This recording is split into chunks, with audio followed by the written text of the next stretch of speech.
بسم الله الرحمن الرحيم ياسين والقرآن الحكيم إنك لمن المرسلين على صراط مستقيم تنزيل العزيز الرحيم لتنذر قل هو الله أحد الله الصمد لم يلد ولم يولد ولم يكن له রাতের বেলা শোয়ার আগে পড়বেন 33 বার সুবহানাল্লাহ, 33 বার আলহামদুলিল্লাহ এবং 34 বার আল্লাহু আকবার। আল্লাহর পক্ষ থেকে আপনার শরীরে শক্তি আসবে।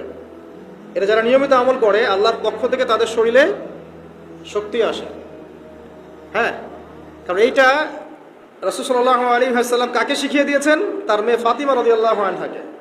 ফাতিমা রাদিয়াল্লাহু আনহা এবং আলী রোজা অবস্থায় সব থেকে বেশি বেশি এই দোয়াটি পাঠ করবেন। আল্লাহ পাক আপনাকে অনেক বড় একটি সম্পদ দিয়ে দিবেন। দোয়াটি হলো লা ইলাহা ইল্লাল্লাহুল হাক্কুল মালিকুল মুবিন। অবশ্যই ভিডিওটি অপর মুসলমান ভাইকে শেয়ার করে জানিয়ে দিবেন।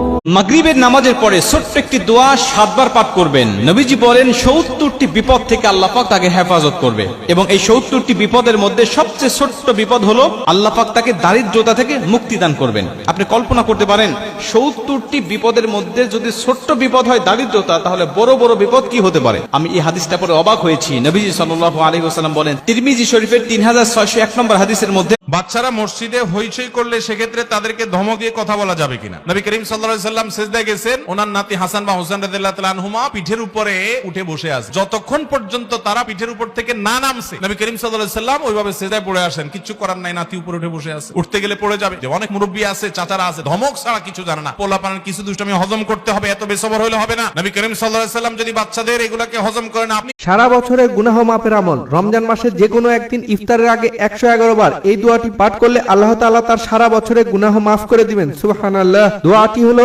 ইন্নাল্লাহা আলা কুল্লি শাইইন কাদির। সব হিসাব নিকাশ মিটানোর জায়গা দুনিয়া না।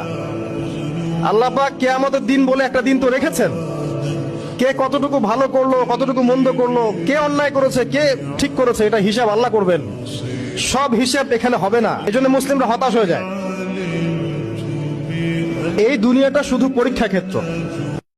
اللهم ربنا آتنا في الدنيا حسنة وفي الآخرة حسنة وقنا عذاب